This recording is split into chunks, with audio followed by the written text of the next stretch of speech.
Covid pandemic के दौरान जब पूरी दुनिया थम गई थी, तब मुंबई के इस इलाके की गलियां अभी बिल्कुल सुनसान हो गई थी। यहाँ तक कि प्रोस्टिट्यूट्स भी अपने पेट की आग बुझाने के लिए किसी की भूख मिटाने के लिए तैयार थी। साउथ मुंबई यहाँ देश के सबसे बड़े अरबपतियों के बंगले हैं। उसी के ग्राउंड रोड इलाके में बसा है कमाठीपुरा, एशिया का दूसरा सबसे बड़ा रेड लाइट एरिया। ये एक ऐसी जगह है जहाँ आज भी किसी औरत का जिस्म और उसकी इज्जत का दाम सिर्फ 100 से 300 रुपए लगाया जाता है। कितना लोग हैं? 300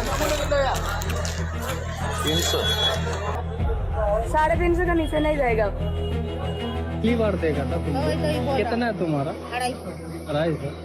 250। कमाठीपुरा के दलदल में फंसने वाली लड़कियां किसी अपने के धोखे का ही शिकार होती है। सिर्फ 9,000 रुपए में तुझे यहाँ पीट के चला गया। चंद सिक्कों के लिए बिकना, रोना, झगड़ना, फिर एक दिन ऐसा आता है खुद को बेचना ही उसकी आदत बन जाती है। कोठों की मालकिन इन लड़कियों को ऐसी हालत कर देती है कि वो खुद अपनी मर्जी से दलदल में उतर जाती है। ये तीनों लड़कियां खाली हैं इस वक्त, देख लो, चुन लो जो पसंद। पगली तेरे भले के लिए कर रही, फिर कभी आजादी की तलब नहीं लगेगी।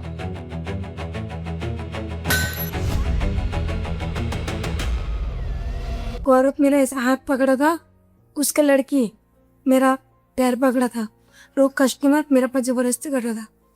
3 महीने मेरे को जे हॉस्पिटल में दिखा, 3 महीना। एक अमेरिकन जर्नलिस्ट के सिटिंग ऑपरेशन ने दुनिया के सामने इस नरक का पर्दाफाश कर दिया था, जिसे सुनकर रूह कांप जाएगी। फिर हमको बोला था ना, दांदा पे खड़ा कर दिए, नहीं करने चाहते तो मारा था वो। शादी बोला हमने धंधा नहीं करे तो बेच देगा ही करे, धंधा से मारा। फिर मारता था हम। Were you very scared?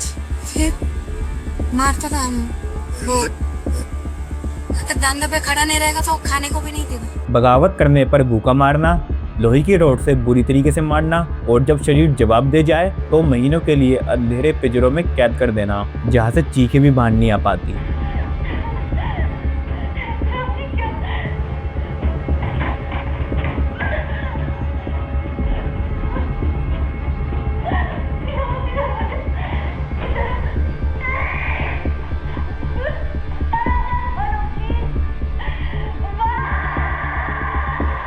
लेकिन यकीन मानिए, आज से 150 साल पहले कमाठीपुरा की तस्वीर बिल्कुल अलग थी। 1534 में यहाँ 7 टापू हुआ करते थे, जिन्हें बाद में ब्रिटिशर्सों ने जोड़कर बॉम्बे बनाया। तेलंगाना से आए जिन मजदूरों ने मुंबई की शान यानी CMST जैसी इमारतें बनाई, तेलुगु में इन्हें कमाटी कहा जाता था और यही से नाम पड़ा कमाठीपुरा। एक वक्त था जब इन गलियों में चाइनीज कम्युनिटी चैन बसती थी और आज भी यहाँ अनोखे चाइनीज टेम्पल मौजूद है।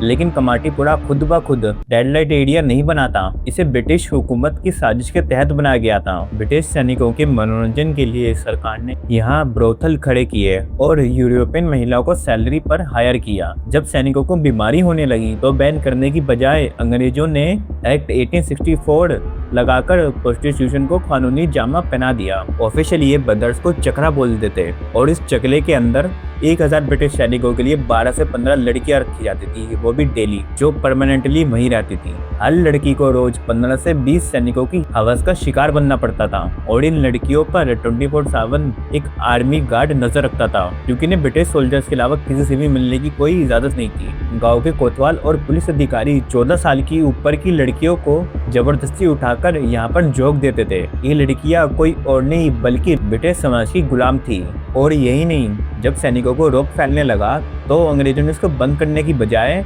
बैनरियल क्लिनिक यानी विशेष चिकित्सा केंद्र खोला, जहां लड़की को रोज टेस्ट करवाना पड़ता था। मतलब कोई भी लड़की जब तक यहाँ पर अपना टेस्ट नहीं करवा लेती थी, रोज उसको लाइसेंस नहीं दिया जाता था और कोठे की मालकिन उनसे जबरदस्ती टेस्ट करवाती थी। यहाँ तक कि सैनिक अपने अड्डे चेंज करते थे तो लड़कियों को भी वहीं पर शिफ्ट करा जाता था, लोकेशन चेंज। और अगर कहीं पे वॉर हो रही होती है और उस वॉर जोन पे टेंट लगाया जाता है तो अलग से लड़कियों के लिए भी टेंट बनाया जाता था, क्योंकि जंग के माहौल में भी उन ब्रिटिश सैनिकों को मनोरंजन मिलता रहे। वक्त बदला, आजादी आई, लेकिन कमाठीपुरा का ये काला साया आज भी नहीं बदला। आज भी इस बदनाम गली में हजारों महिलाएं हर रोज उस नरक से गुजर रही है। कमाटीपुरा एक गली नहीं है, बल्कि ये पूरे सिस्टम की नाकामी का जीता जागता सबूत है। सोचिए गलती किसकी है, उस समाज की जो इन्हें अपनाने से डरता है, या उस व्यवस्था की जिसने इन्हें कभी बाहर निकलने का रास्ता ही नहीं दिया। कमेंट में जरूर बताना और आज वीडियो को शेयर करना मत भूलना और लाइक करना, और चैनल पर नहीं हो तो सब्सक्राइब जरूर करना।